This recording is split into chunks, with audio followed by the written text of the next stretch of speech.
Test 1, 2, 3, 4, 5, 6.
Welcome, everyone. Thank you for being here. It's traditional for the family to not thank people to come do these mitzvot. So on behalf of the family, I'd like to thank you for being here and sending your love and comfort to Craig Friedman's family. I'm Alex. I'm Craig's cousin, and I'll be leading the service today.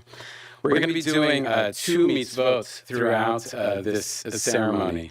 The first mitzvah is Kavod HaMet, honoring and celebrating the memory of Craig Friedman, Yehezkel ben Mattityahu.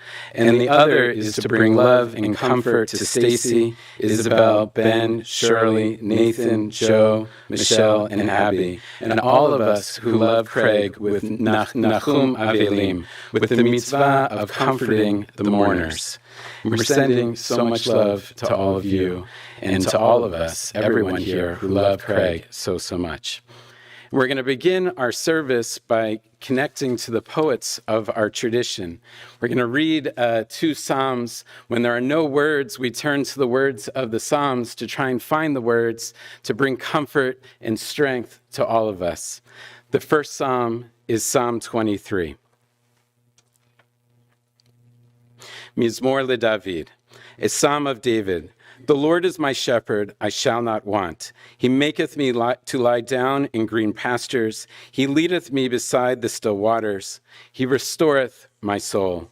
He guideth me on righteous paths for his name's sake. Yea, though I walk through the valley of the shadow of death, I will fear no evil, for thou art with me. Thy rod and thy staff, they comfort me. Thou preparest a table before me in the presence of mine enemies. Thou hast anointed my head with oil. My cup runneth over. Surely goodness and mercy shall follow me all the days of my life, and I shall dwell in the house of the Lord forever. We all say, Amen.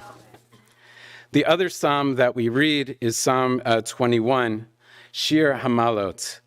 I lift my eyes to the mountains, for where will my help come? My help comes from Adonai, maker of heaven and earth. Adonai will not let your foot give way. Your guardian will not slumber. For the guardian of Israel neither slumbers nor sleeps. Adonai is your protection, a guardian at your right hand. By day the sun will not strike you, nor the moon by night. Adonai will guard you from harm and guard your soul. Adonai guards your going out and coming in, now and forever. In the Torah, in the Bible, Avraham Avinu, Abraham, remembered his wife Sarah with a eulogy, with a chesped, which is a tradition that we're going to continue in just a moment. Today is also the 5th day of Passover, one of the intermediate days of the holiday. It's a limbo day between the first part of the holiday with the Seders and the final day, holiday days, and then the rest of our year. At the Passover Seder, it's our task to tell our story, to share our memories, our values, and our dreams.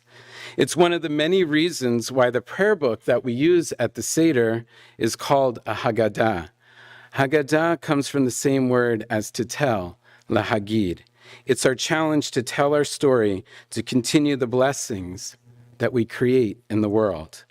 With this idea of continuing to share the blessings of our memories, we continue this chain of tradition by sharing words and memories about Craig. I'm going to read a note, a piece that the family wrote first, and then after that, I'm going to call up Bobby Friedman, their uncle, and Isabel Friedman to share some words. Not only was Craig a wonderful father, husband, son, brother, cousin, and friend, but he was also a stellar part of the community. When he founded Craig Friedman Productions, his initial vision was to work in the theater and dance production, but his impact grew far beyond that. Craig became a pivotal figure in the Scranton theater and dance community and its surrounding areas. His dedication to this craft helped elevate local theater and dance, leaving a lasting mark on this industry. Every person he encountered became more than just a colleague.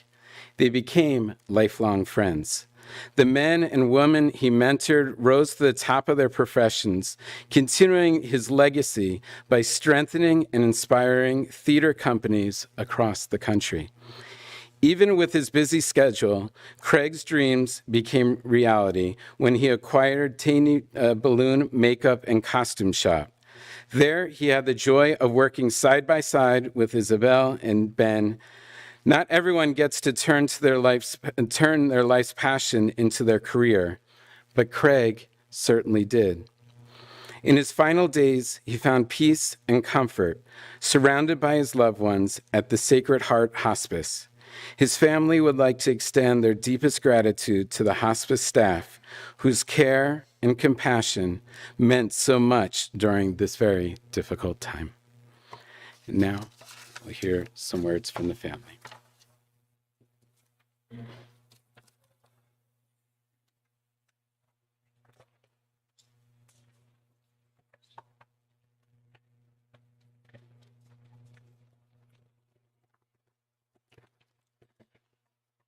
Thank you for being here.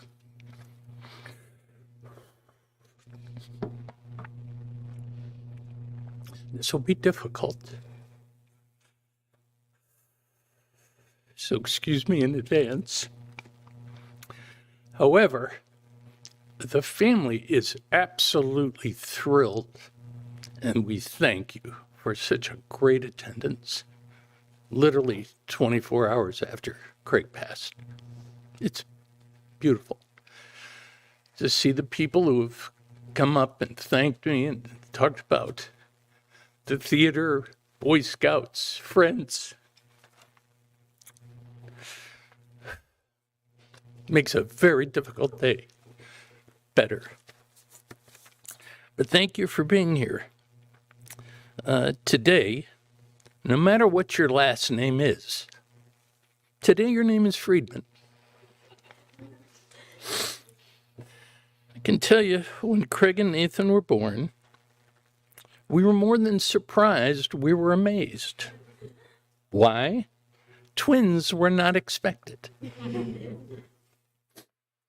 And I can tell you, as you can imagine, when they were young, they were double trouble. But it seems like yesterday, they had their bar mitzvah, went to college, followed their dreams. They married, children, built their careers. They enjoyed family lives with a brother, grandparents, uncles, aunts, and lots of cousins. However, 20 years ago, things changed. First a brother died, then a cousin, then another cousin, and now Craig. It destroys me, destroys our family, that my parents have lost 4 of their 7 grandchildren. Each brother has lost a child, and Shirley has lost 2.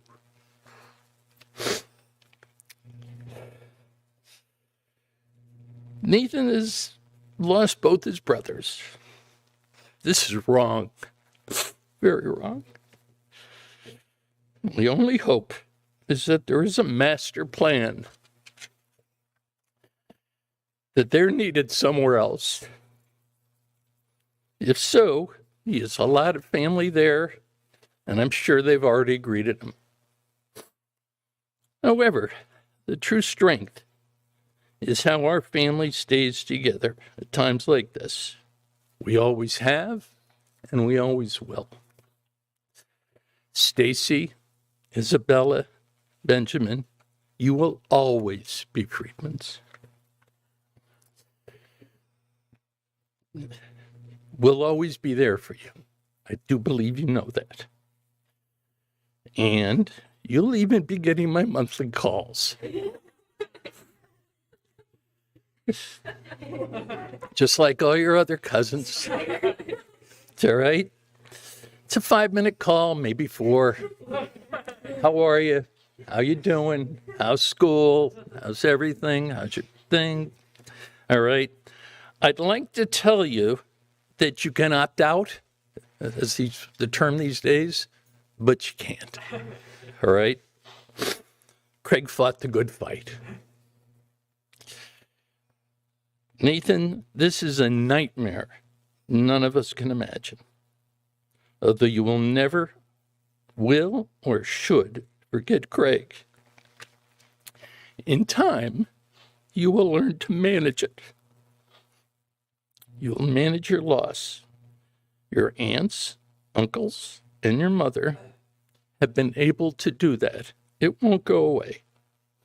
It's always going to be a work in progress. You have a loving wife, daughters, and family that'll always be there. To all the family and friends here, Craig would want us to go on and live.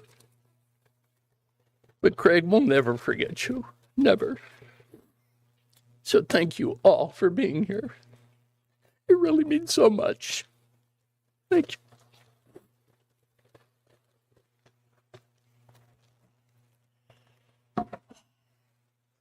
Hi. I want to start by thanking everyone who has come to celebrate my father's life. I'm truly grateful for everyone who could be here today and even those who couldn't, and I know my dad is as well. I've spent 9 long months thinking of this moment and praying the day would never come. Yet here it is. I'm privileged to get to stand here in front of you all today and speak of someone who meant so much to so many, and I'm privileged to get to say that man was my dad. I never thought I'd have to say goodbye to my dad at just 15 years old. His presence was truly special, and anyone who knew him felt that. My dad and I shared an unbreakable bond, one I will cherish and forever be thankful that I had. He was truly my best friend. I've tried to find the words to express what distinguishes a father's relationship with his daughter from any other relationship. Our fathers are the ones who most of the time protect us from the bad.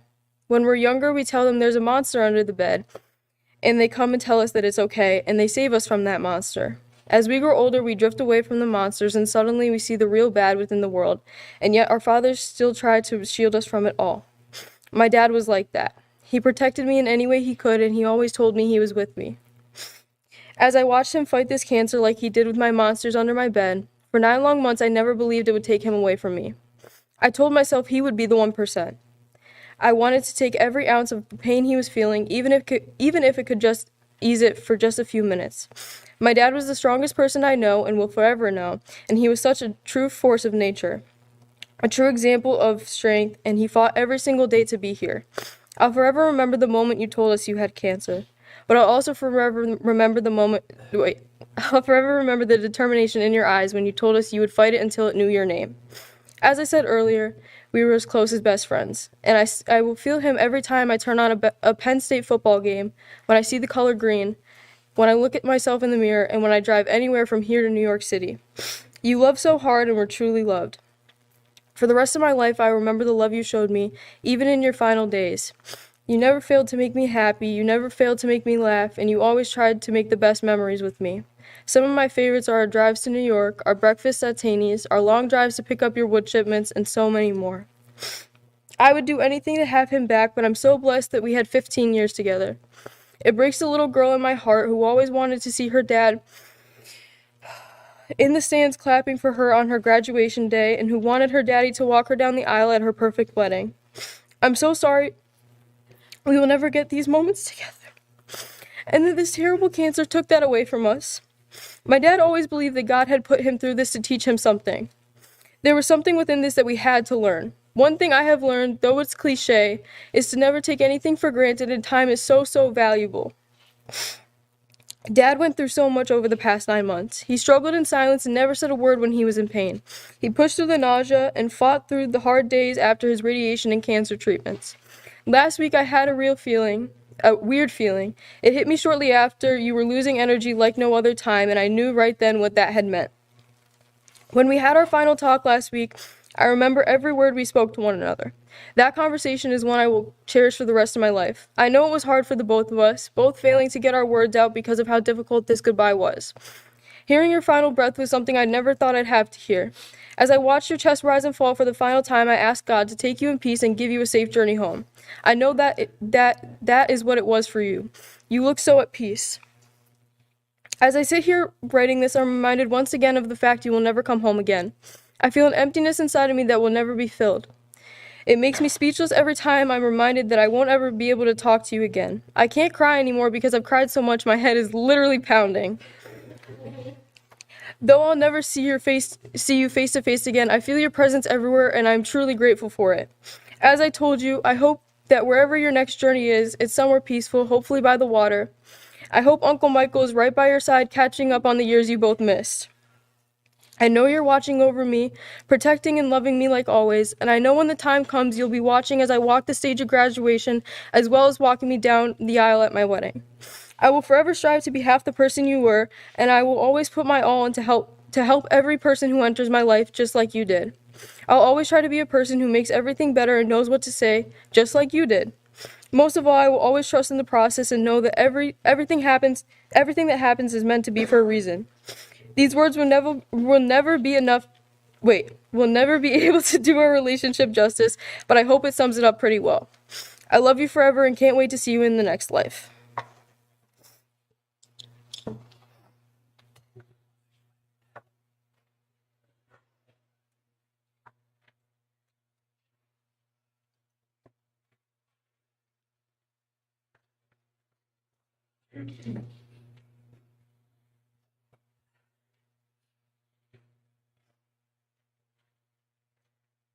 We say Yehi Zichro Baruch. May his memory be a blessing. If you're comfortable and able, please rise as we say the El Malei Rachamim prayer, the prayer asking for God for comfort and rest.